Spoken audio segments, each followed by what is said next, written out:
Winnie the Pooh and the Honey Tree.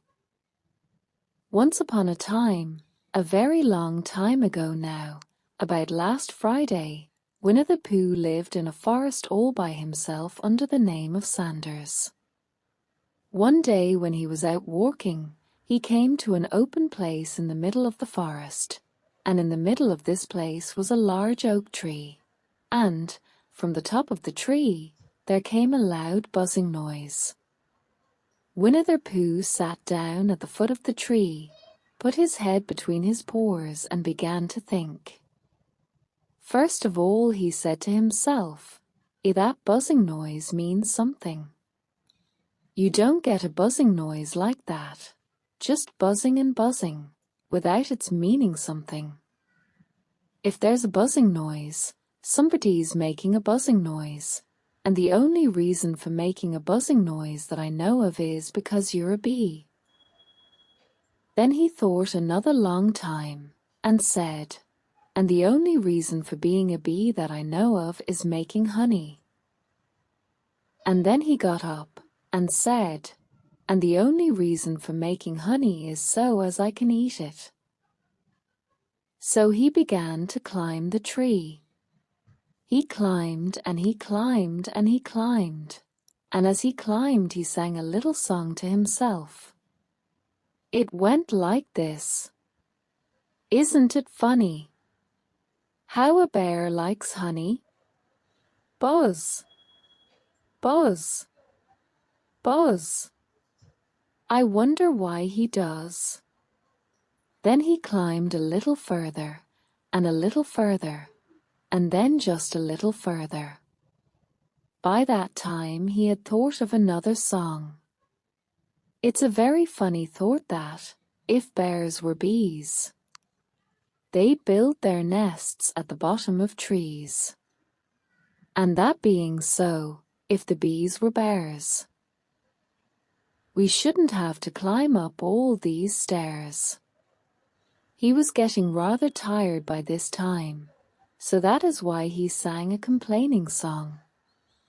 He was nearly there now, and if he just stood on that branch. Crack! Oh, help, said Pooh, as he dropped 10 feet on the branch below him.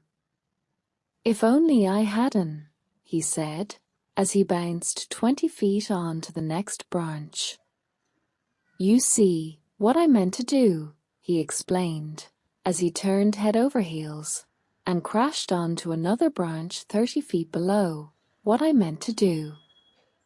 Of course, it was rather, he admitted, as he slithered very quickly through the next 6 branches.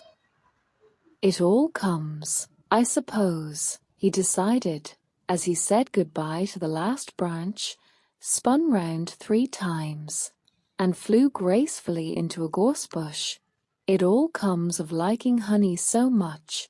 Oh, help! He crawled out of the gorse bush, brushed the prickles from his nose, and began to think again. And the first person he thought of was Christopher Robin. So Winnie the Pooh went round to his friend Christopher Robin, who lived behind a green door in another part of the forest. Good morning, Christopher Robin, he said. Good morning, Winnie the Pooh, said you. I wonder if you've got such a thing as a balloon about you?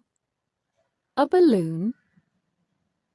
Yes, I just said to myself coming along.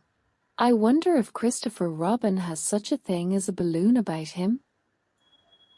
I just said it to myself, thinking of balloons, and wondering. What do you want a balloon for? You said.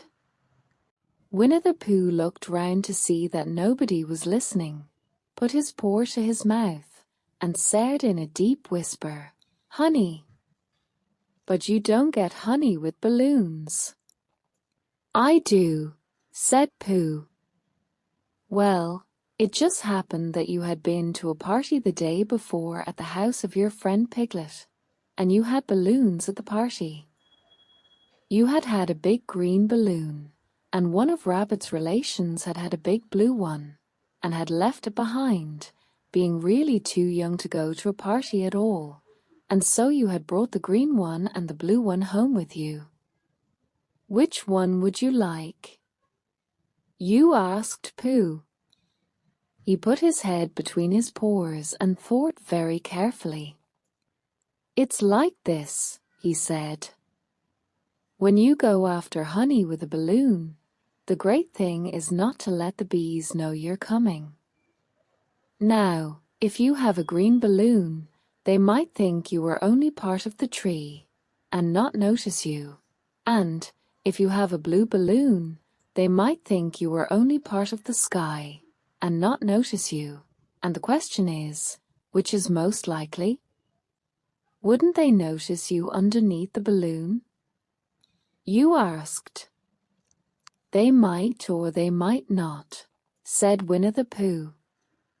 You never can tell with bees. He thought for a moment and said, I shall try to look like a small black cloud. That will deceive them. Then you had better have the blue balloon, you said, and so it was decided.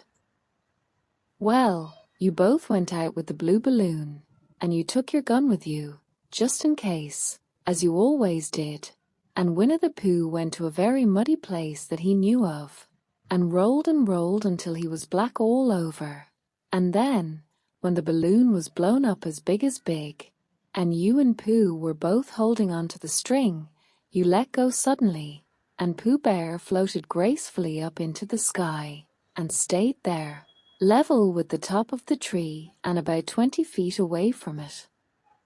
Hooray! You shouted. Isn't that fine? Shouted Winnie the Pooh down to you. What do I look like? You look like a bear holding on to a balloon, you said. Not, said Pooh anxiously, not like a small black cloud in a blue sky? Not very much. Well, perhaps from up here it looks different. And, as I say, you never can tell with bees. There was no wind to blow him nearer to the tree, so there he stayed. He could see the honey, he could smell the honey, but he couldn't quite reach the honey.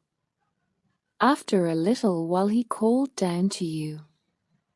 Christopher Robin, he said in a loud whisper. Hello. I think the bees suspect something. What sort of thing? I don't know.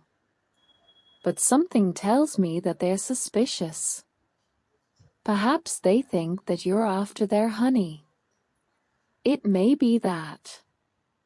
You never can tell with bees. There was another little silence, and then he called down to you again. Christopher Robin. Yes? Have you an umbrella in your house? I think so. I wish you would bring it out here, and walk up and down with it, and look up at me every now and then, and say tut-tut, it looks like rain. I think, if you did that, it would help the deception which we are practicing on these bees. Well, you laughed to yourself, silly old bear. But you didn't say it aloud because you were so fond of him, and you went home for your umbrella. Oh, there you are, called down Winnie the Pooh as soon as you got back to the tree. I was beginning to get anxious. I have discovered that the bees are now definitely suspicious. Shall I put my umbrella up? You said, yes, but wait a moment. We must be practical. The important bee to deceive is the queen bee. Can you see which is the queen bee from down there? No. A pity. Well, now, if you walk up and down with your umbrella, saying, "Tut tut, it looks like rain," I shall do what I can by singing a little cloud song, such as a cloud might sing. Go! So, while you walked up and down and wondered if it would rain, Winnie the Pooh sang this song. How sweet to be a cloud, floating in the blue. Every little cloud always sings aloud.